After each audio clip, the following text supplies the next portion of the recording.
Have you ever had the feeling that something small, something so ordinary you walk past it every day, might be shaping your luck without your knowledge? That perhaps the opportunities you've been waiting for, the raise, the client, the quiet ease with money, aren't being blocked by your work ethic or ambition, but by something far more subtle?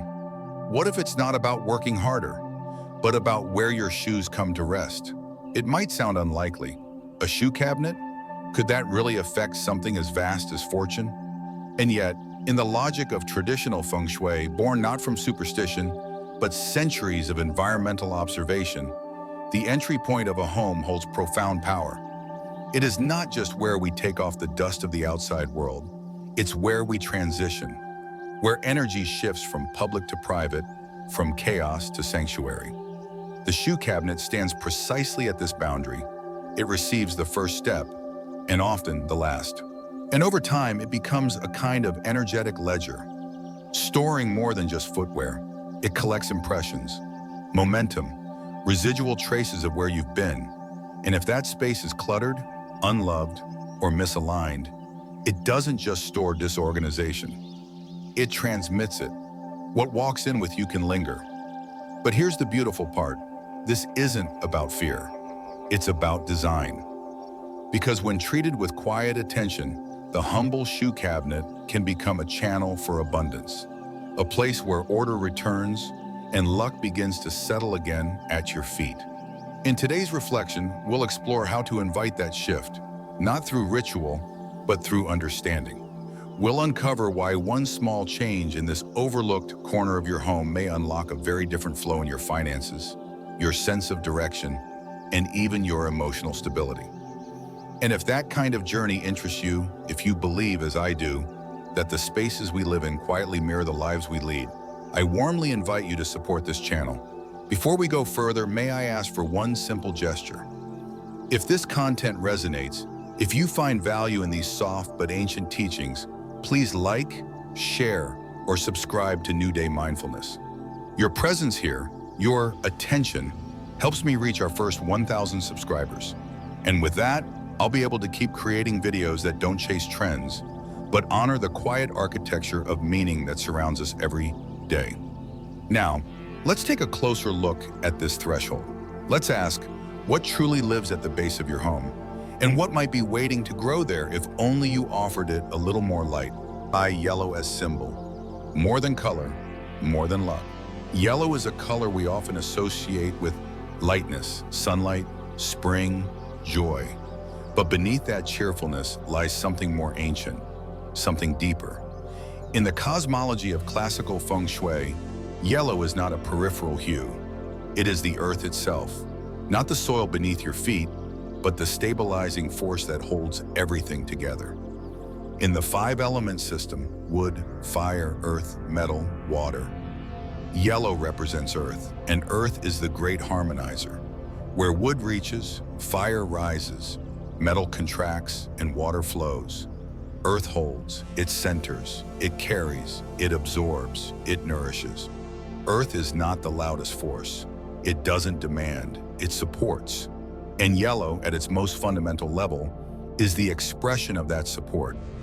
This is why yellow plays such an essential role in harmonizing spaces that feel too chaotic, too dry, or too scattered. It's not about aesthetic balance. It's about energetic coherence. Let's pause here, not just to intellectualize this, but to sense it. Imagine a home that feels overactive. You walk in and the lights are bright. The air is dry. There's no soft surface to land your gaze. It's full of edges, of white and black, metal and glass. At first it looks clean, but then you feel unsettled. You can't concentrate. You pace, you forget why you walked into the room. Now imagine a space with subtle earth tones, a place where yellow glows, not neon, not primary, but as golden ochre, saffron, wheat, sunlit clay. Suddenly something shifts. You stop scanning, your breathing slows, your body knows you've arrived. This is the difference yellow makes, not because it's warm, but because it reminds the space that it is allowed to hold you. It is allowed to be enough. This concept is not modern. It is timeless. In Buddhist tradition, yellow holds an elevated place, not for extravagance, but for what it suggests. When a monastic in Southeast Asia dons the yellow robe, it is not a fashion statement. It is a vow, a signal to the world. I have left behind the fires of craving. I serve stability, not sensation. The robe is yellow not because it's eye-catching, but because it is grounded. Symbolically, it neutralizes extremes. In the same way, when you introduce yellow into your home, not as clutter but as a quiet presence, it serves the same function. It doesn't dazzle, it steadies. This is particularly true in places of transition. The shoe cabinet, for example, is one of the most misunderstood spaces in modern home design. People treat it like a bin, something to stuff, to hide, to forget, but in truth, it is a liminal space. The moment your foot crosses the threshold, energy moves. Your home either receives you or repels you.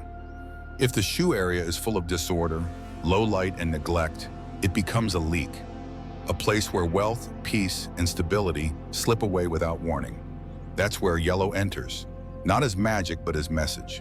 A single yellow item placed with awareness tells the space. This corner matters. This energy is being anchored. It could be a small cloth, a dish, a plaque, even a ribbon. The object is secondary. The resonance is primary. Why, boss? Because yellow does not move energy the way fire does. It does not cut the air like metal. It doesn't grow like wood or flood like water. It contains, it regulates, it slows energy just enough for it to become usable again. This is why in the heart of ancient homes, the center room was often painted in earth tones. It was the pivot point, the stabilizer, the space where decisions were made, where tensions softened. This is also why yellow is often associated with wealth. Well, not quick riches, but sustained abundance. Because true wealth is not about speed, it's about stability. And the energy of yellow helps sustain what has already been earned, already grown, already realized. It transforms fleeting momentum into a structure you can live inside. That's why when placed in the shoe cabinet, the first space energy encounters when you enter the home, yellow begins to shift the narrative, from reaction to retention, from loss to containment, from chasing wealth to receiving it. But let's be precise. Not every shade of yellow serves the same function. Bright neon yellows, full of artificial charge, tend to overstimulate. They carry more fire than earth. They excite, but they don't soothe. Too much of this yellow in the space begins to feel busy again, edgy, unsettled. The yellow you want is one with depth, weight, history, mustard, amber, soft gold, earth ochre. This is the yellow of monasteries, of old pages, of dried grains. It doesn't shout, it stays. And that's the quality we are trying to cultivate in your threshold. Staying power. We are not inviting luck that flashes and disappears. We are building a rhythm of wealth that doesn't rush away. Because in the end, Feng Shui is not about lucky charms or mystical symbols. It's about resonance, about how the space around you either reflects who you are becoming or pulls you back into who you were.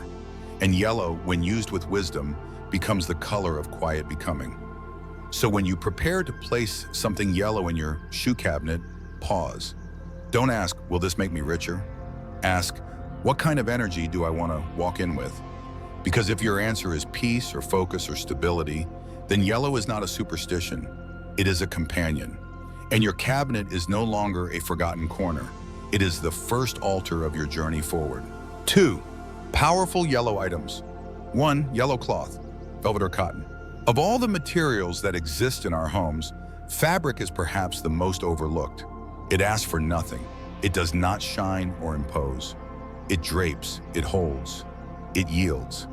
And in Feng Shui, where movement and stillness both have consequence, fabric, especially soft, natural fabric, plays the role of energetic stabilizer in ways most people never see, but deeply feel. A yellow cloth, when chosen and placed with care, becomes far more than an accent. It becomes a foundation, not just in aesthetic terms, but as a silent anchor of earth energy, an element that is less about decoration and more about cohesion, security, and containment. Velvet, for instance, is not simply elegant. It is dense, absorbent, and weighted. It softens corners and holds form. Cotton, especially if it's unbleached or naturally dyed, carries a different message, one of simplicity, humility, and authenticity. It is the fabric of everyday life, and yet, when dyed in yellow and placed with intention, it becomes sacred. In the five-element framework, Earth supports all the other elements. It receives fire, nourishes wood, tempers water, and balances metal. So when you introduce a yellow cloth, particularly into the transitional zone of a home like the shoe cabinet, you are inserting Earth where energy is most likely to fluctuate. The result is not an immediate transformation, but a shift in tone, a recalibration of atmosphere. That cabinet no longer feels like a dumping ground for shoes. It begins to feel like a platform for return. The choice of yellow is not arbitrary. Yellow is the color of soil, of turmeric, of morning light diffused through linen. It does not overwhelm, and yet it signals dignity. In Buddhist monastic traditions, yellow robes are a visual expression of inner clarity and renunciation. Not wealth in material terms, but wealth of focus, balance, and freedom from distraction. Translating that principle into domestic space, the yellow cloth inside your shoe cabinet becomes a gesture of respect, not for tradition per se, but for the energetic border that exists between where you've been and where you are going. You are acknowledging that even your shoes, those utilitarian tools that carry you through meetings, markets, and long corridors of obligation, deserve to rest somewhere soft. Because energy doesn't just enter through the front door, it enters through the objects that touch the earth. This is why placement matters. The yellow cloth should be laid on the top shelf of your shoe cabinet, not beneath shoes, not wadded into a corner, and certainly not left to gather dust and neglect. The top shelf is symbolically the highest level of attention. It is what meets the eye first. It's where energy rises. And in Feng Shui, what we elevate, we honor. If you place a yellow cloth underneath all your footwear, it will carry none of the protective, stabilizing qualities you intended. But when you allow it to stand alone as a backdrop, a small stage for coins, bowls, or simply space, you shift the dynamic. You've created an altar in miniature, not religious, just intentional. Some may ask, why not use red or gold or green, other colors commonly associated with prosperity? The answer lies in tone. Red activates, gold radiates, green grows, but yellow contains. And in this specific context, where your energy arrives home in pieces, trailing the burdens and energies of the outside world, what you need is containment. Not more stimulation, but a return to center. The cloth does not need to be large. A folded handkerchief, a square of remnant velvet, or even a modest scrap from an old garment will suffice. What matters is that it's clean, unfaded, and offered without rush. If you choose to add embellishment, such as embroidery, calligraphy, or small symbolic designs, ensure that they align with your current intention. Don't use outdated affirmations. Don't reuse something that belonged to another household unless it was given with care. This cloth is meant to reflect you, not anyone else. Over time, you may forget it's there, and that's fine. Its purpose is not to constantly draw attention, but to change the baseline. Like a well-laid floor or a well-tuned instrument, its presence allows everything above it to function more smoothly. You may notice that when it's fresh and carefully placed, your cabinet feels less congested, that your mornings begin with less internal noise, that your return home feels somehow more complete. These aren't dramatic shifts, but they are real, because energy does not only respond to what we do, it responds to where we rest. And when our resting places are held with softness and intention, the results ripple outward, quietly, consistently, like sunlight warming stone. 2. Ancient coin or gold token. There is a certain elegance in objects that have endured, not because of their material value, but because of the ideas they carry. The ancient Chinese coin is one such object, modest in size, unimpressive at first glance, and yet within its quiet design lies a geometry that holds the world. A circle on the outside, a square in the middle. To the untrained eye, it's a simple piece of brass or bronze. But to those who understand its meaning, it's a philosophical map, heaven encircling earth. The round perimeter represents the celestial realm, expansive, infinite, unknowable. The square center speaks of the grounded, the stable, the human world with its corners and responsibilities. This coin is not just a currency, it is a cosmology you can hold in your hand. When you place such a coin in your shoe cabinet, especially on the upper shelf where intention is invited to linger, you are doing more than planting a charm. You are establishing a relational symbol, a bridge between where your feet travel and what your life is quietly seeking. Because no matter how advanced our systems become, every journey still begins with a single step, and the energy of that step is shaped not only by muscle but by memory. Memory stored in the soles of our shoes, yes, but also in the space that receives them. The cabinet then becomes not just a container, but a portal. And the coin? It becomes the keeper of that portal's message. That movement must be aligned with meaning. That effort should be grounded in direction. This practice is not about wealth in the superficial sense. We're not summoning jackpots or quick wins. In classical Feng Shui, the ancient coin is not a ticket to fortune, it is a compass for it. Wealth that arrives without alignment often leaves as quickly as it comes. But wealth that is met with structure, symbolic, spiritual, architectural, tends to stay, because it feels it has been received with readiness. And readiness, in this tradition, is never just emotional, it is spatial. It shows up in how we design the gateways of our home. The coin you choose does not need to be authentic Qing Dynasty brass, nor must it be expensive. What it must be is intentional.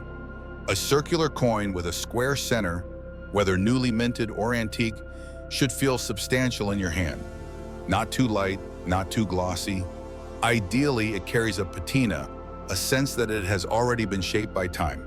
If strung with red or 5-element thread, even better, as thread represents continuity and interconnection.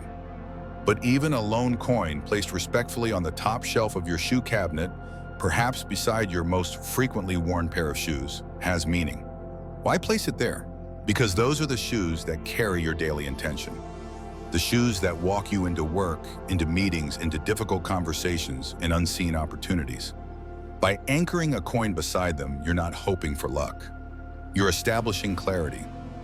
You're telling your space and yourself that each step you take should reflect the balance between where you are and where you're headed. You're saying, my movement is not aimless. It is part of a design, and design attracts direction. Some prefer to write a word or date on the back of the coin, a reminder of what they're stepping toward. Others leave it unmarked, trusting that the form speaks clearly enough. You may choose to wrap it in a piece of soft cloth or place it inside a small box lined with gold or yellow fabric to enhance the earth element. Regardless of the adornment, its meaning remains. Where your steps begin, purpose should follow.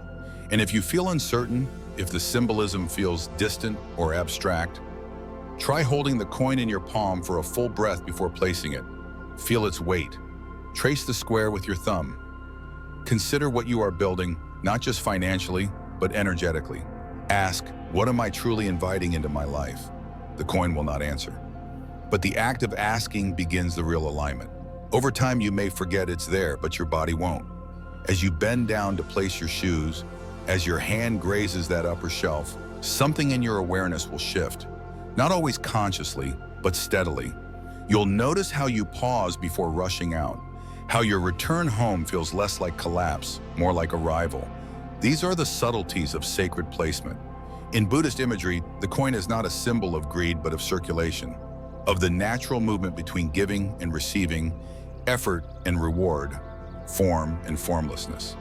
When you place it inside your home, not in a wallet, not in a vault, but in the transitional space where energy crosses thresholds, you are reminding yourself that wealth too has a path, and that your role is not to force it, but to prepare the ground where it may choose to stay. 3. Ceramic dish with rice or salt. In every home, there are places where energy accumulates, not in bursts, but in residue. It settles slowly like dust.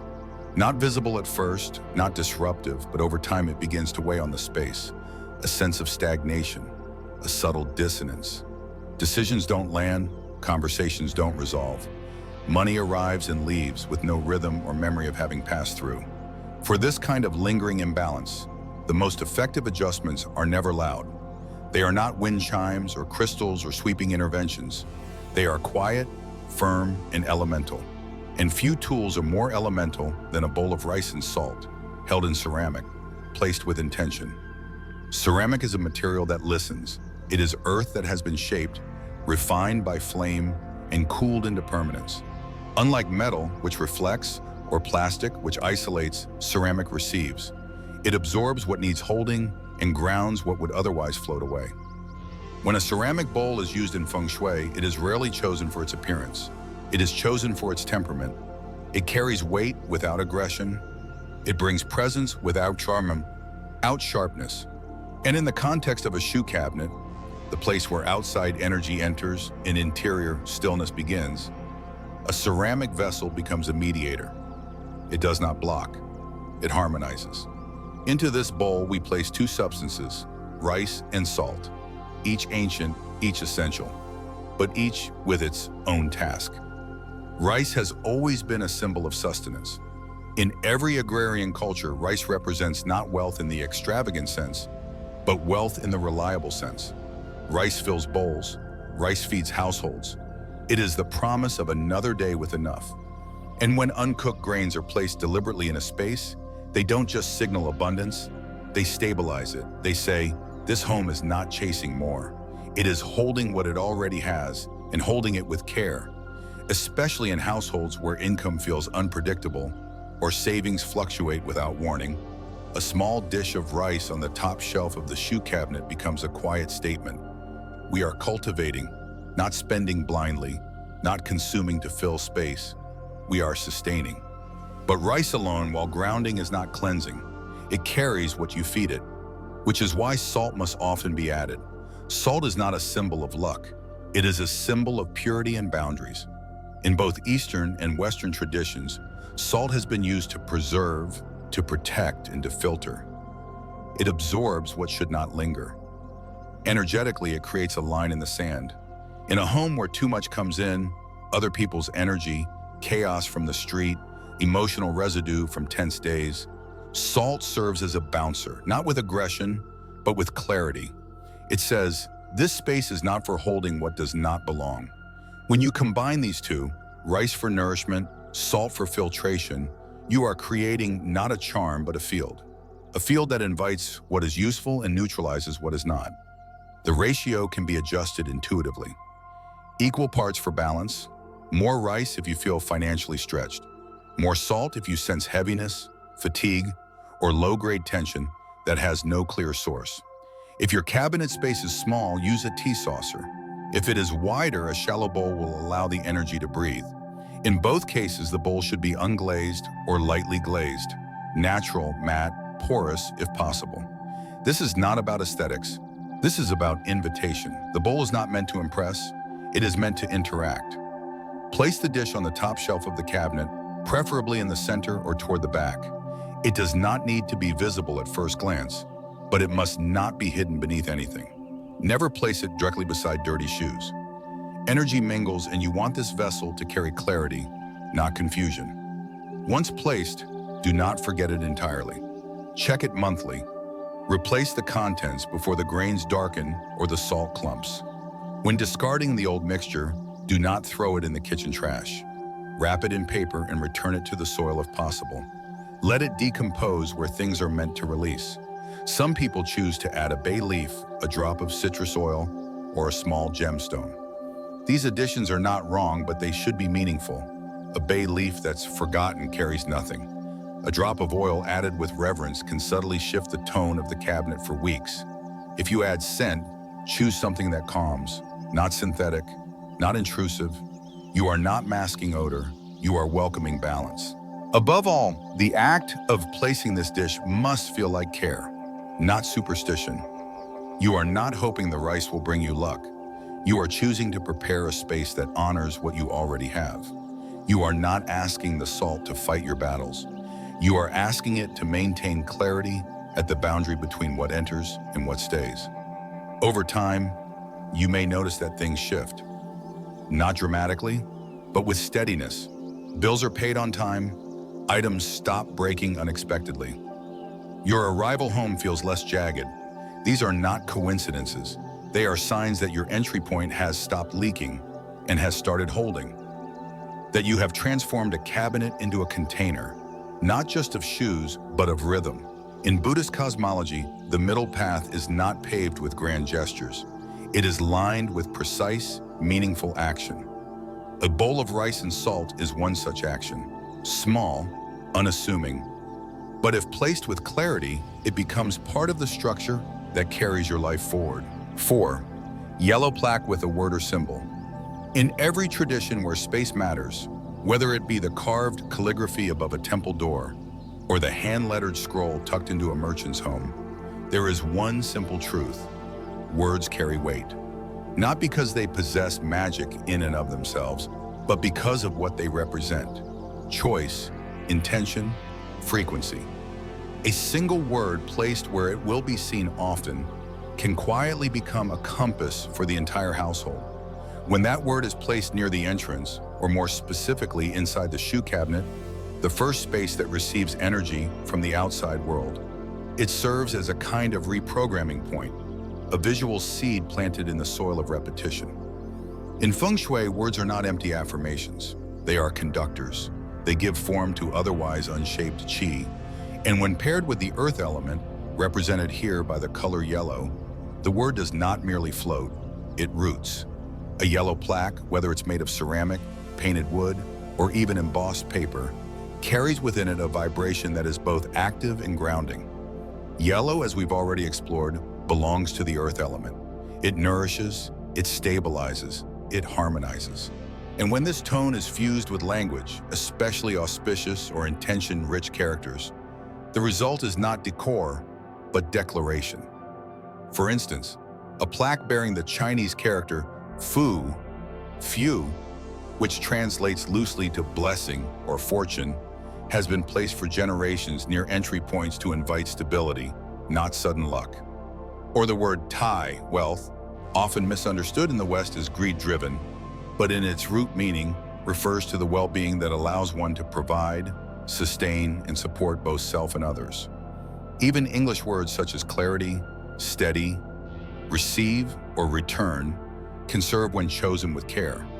What matters most is that the word is one you are willing to live with, not just read. It must resonate not with your desires alone, but with your current season of life. A person seeking calm should not declare victory. A person inviting renewal should not write control. Words do not just affirm, they mirror. The placement of the plaque is just as critical as its content. In the shoe cabinet, it should never lie flat or be hidden beneath other objects. It should be mounted or lean vertically against the back wall of the top shelf, ideally facing outward so that it greets you with each opening.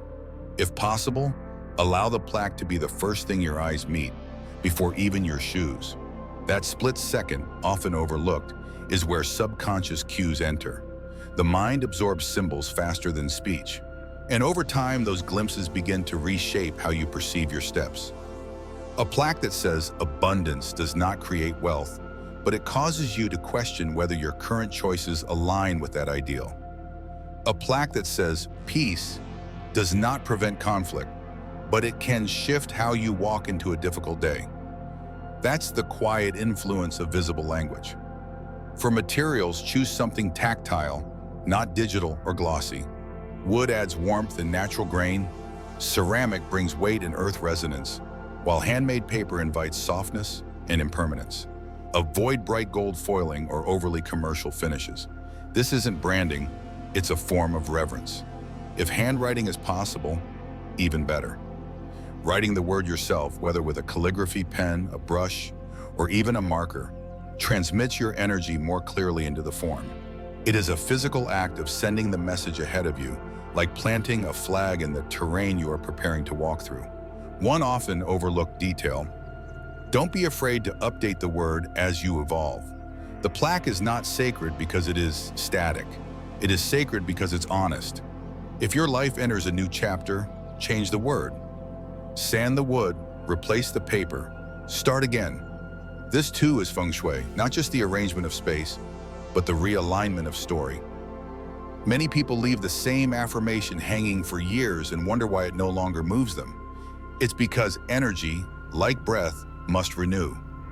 If your home speaks in echoes, repeating patterns you wish to break, then perhaps the first interruption is a word, a gentle word, placed in yellow, in the dark cabinet where your shoes sleep and your energy re-enters. With this practice, you are not asking the home to give you something, you are telling it who you are becoming, and that message will not go unnoticed. 5. Wind chime or mini bell. In every home, there are places where air forgets to move, corners that hold more than shoes or coats. They hold conversations that were never finished, plans that never quite landed, moments that got stuck somewhere between arrival and letting go. The shoe cabinet is often one of those places. It carries motion, yes, but not momentum. Shoes come in and out, but the energy around them, that tends to stagnate, not because the cabinet is wrong, but because it lacks breath. And in classical Feng Shui, breath, movement, circulation, the stirring of qi, is what prevents the stillness of storage from becoming the staleness of delay. For spaces like these, where airflow is minimal or tension is rare, sound can serve where light and touch cannot. Not loud sound, not disruptive tones, but soft, clean resonance. And this is where a wind chime or mini bell, placed mindfully, can become a quiet ally. The purpose of such an object is not to charm or decorate, but to awaken, to gently remind the space that it is still alive. A small bell suspended near the upper edge of a shoe cabinet or hung just inside a louvered door offers just enough frequency to keep the energy awake without overwhelming the threshold. It is not there to fill silence. It is there to cut through the kind of heaviness that silence can leave behind. When choosing a bell or chime, material matters. Avoid tinny or high-pitched tones. What you're listening for is warmth, a sound that doesn't linger like perfume, but that moves like clean water. Brass or copper often carries this quality, especially when the shape is rounded and the strike is soft. Bamboo can work if the tones are deep and low. Glass may sparkle but often lacks grounding. The goal is not to impress your ears, it is to restore movement to a space that holds too much stillness. Placement should follow purpose. If your cabinet is completely enclosed, a bell inside may not make sense. But if there's an open shelf or a door with breathing slats, you may suspend a chime on a fine thread just behind the door. Every time it opens, the air stirs, the tone speaks, the space refreshes. If that feels too ornate, a mini bell can rest in a dish, struck gently once a week as a ritual, or perhaps after a long day, as a way of releasing what followed you home. Some people strike the bell each morning before they step out, not to summon anything, but to clarify their exit. Others do it before returning home, as if to clear the cabinet of the day's footprints.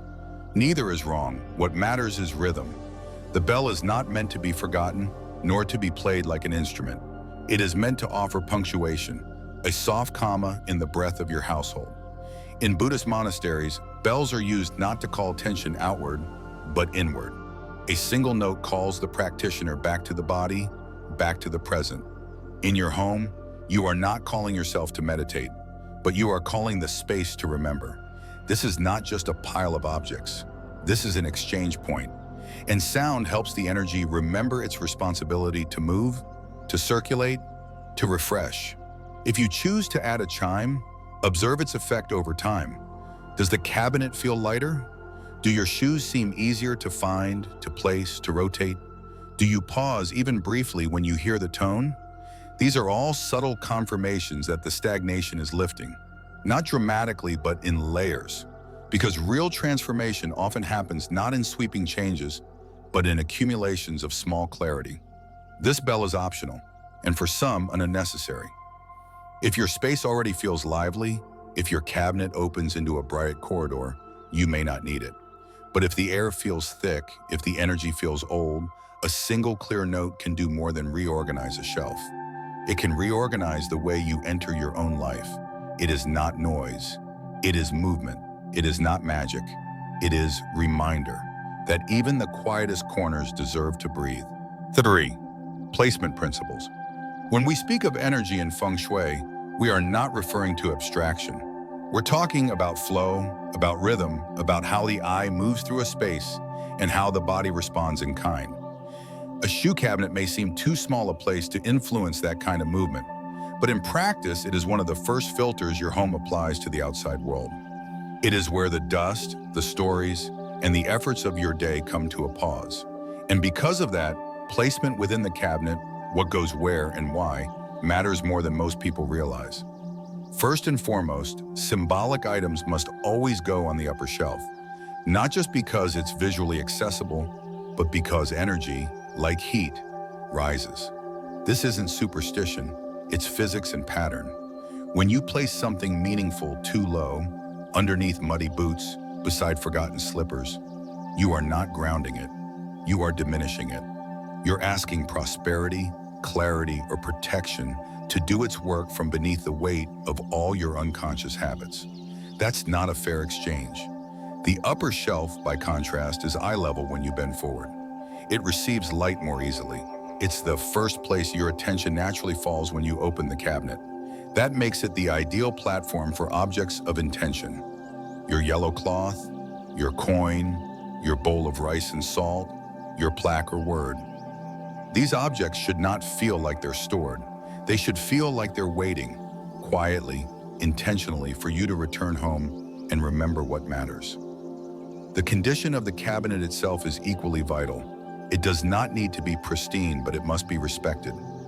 A dusty cabinet with chipped edges, broken hinges, or a stale odor does not invite prosperity. It repels it. Think of it like this: you wouldn't host a guest of honor in a dining room full of clutter, cracked plates, and rotting food. So why would you expect energy, however subtle, to settle into a place that hasn't been tended to? Clean the cabinet occasionally, not with reverence, but with regard. A soft cloth, a few minutes of clearing, a willingness to notice what doesn't belong anymore. Are there shoes you haven't worn in years, blocking space for the ones you use every day? Are there mismatched sandals or orphaned laces taking up shelf space without purpose? These aren't just questions of order, they're questions of flow. When a space holds too much of the past, the present cannot land fully. If moisture is an issue, especially in humid climates, use cedar blocks, bamboo charcoal sachets, or natural desiccants to maintain dryness. This is not about perfection, it's about preservation. Mold, mildew, and mustiness carry a particular kind of stagnation. They signal neglect. And neglect, in the symbolic system of the home, becomes a mirror. When one part is uncared for, others tend to follow. A dry, clean shoe cabinet, by contrast, signals readiness. It says, this household is aware. It tends to its roots. It moves with clarity. Finally, and perhaps most importantly, remember that energy moves where attention flows. A cabinet you pass without noticing becomes invisible not only to your eyes, but to the opportunities seeking to meet you at the door. But a cabinet you've curated, even modestly, even once a season, becomes a threshold, a place that gathers and filters, holds and releases. It no longer pulls your energy downward. It gives you a place to ground it. And from that ground, something new can rise. You don't need candles, you don't need crystals. What you need is care. Placement in Feng Shui is never about control, it's about communication. You are telling your home, this matters. This moment of transition, this humble cabinet, this space I've walked through every day without seeing, it matters now. And once you see it, it begins to respond. The life story. In a quiet neighborhood just outside the old quarters of Hoi An, Vietnam, there lived a man whose work had grown nearly invisible with time. He was a clock repairman, not the kind who rushed to modernize, but the kind who still recognized the rhythm of the world by the weight of its gears and the resistance of its springs. For decades, he sat in a small shop tucked behind a wooden gate, fixing heirlooms passed from grandfathers to sons, adjusting cuckoos that had long stopped calling, polishing brass pendulums that once danced with precision. His hands moved with certainty, but in recent years, something else had changed. The customers no longer came in as steadily as they used to. The shop remained the same, The tools remained the same, but the flow had slowed. Days passed with little motion, not drought exactly, but a kind of quiet slipping away of attention. He began to question whether the world still needed what he offered. One morning, a longtime friend visited. She was not a mystic, not a designer, but she noticed things. She stood at his threshold and said nothing at first, simply looking down at the space near the entryway. The scuffed step, the dusty shoes, the slight sag in the wooden shelf where customers often remove their sandals before entering. Then gently she asked, "Have you ever thought about what meets people before they see your work?" He shrugged. "It's just a cabinet." "Maybe," she said, "but maybe it's also a conversation. And maybe it's speaking in a language you don't realize." She returned later that week with a small gift, a square of yellow cloth, soft and warm, and an old coin with a square hole in the center, polished but worn. "This isn't a superstition," she said as she placed them on the top shelf of his shoe rack. "It's just a signal, to yourself, to your space, that something still matters here." He didn't expect much, but he left them there. No incense, no prayers, just the cloth and the coin. And something subtle began to shift. He started to look at the cabinet differently. He dusted it more often, aligned the shoes, replaced a broken hinge. His hands still repaired clocks, but now they also repaired the way he received his own work. There was no lottery win, no surge in popularity, but something returned that he hadn't realized had gone missing. His own ease. He stopped bracing for slow days. He began to greet each customer, whether one or five, not with the weight of urgency, but with the patience he once offered only to clocks. His tension faded, his shoulders lowered, he smiled again. And the clients? They began to return. Not in droves, but in rhythm. Some with new pieces, some with old, some just to talk.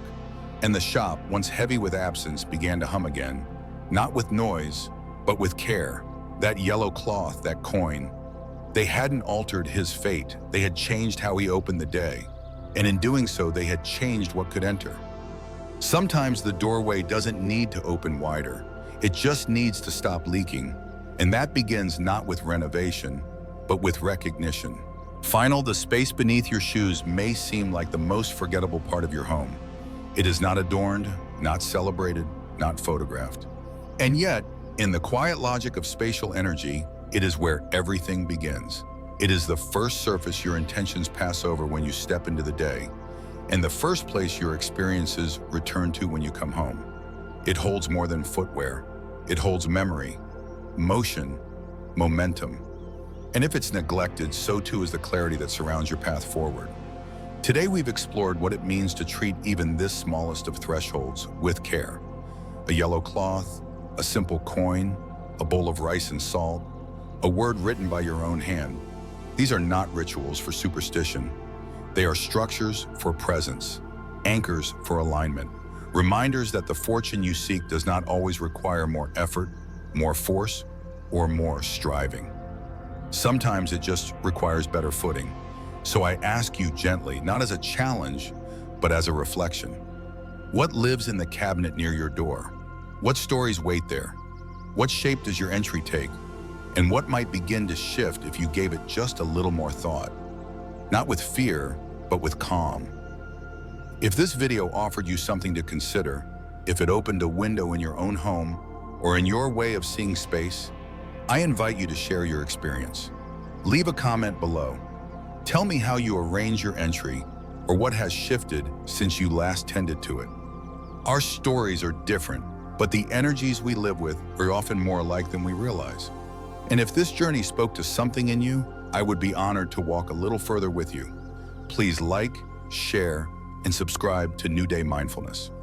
Your support helps me reach our first milestone of 1,000 subscribers, not for numbers, but so I can continue bringing you these reflections.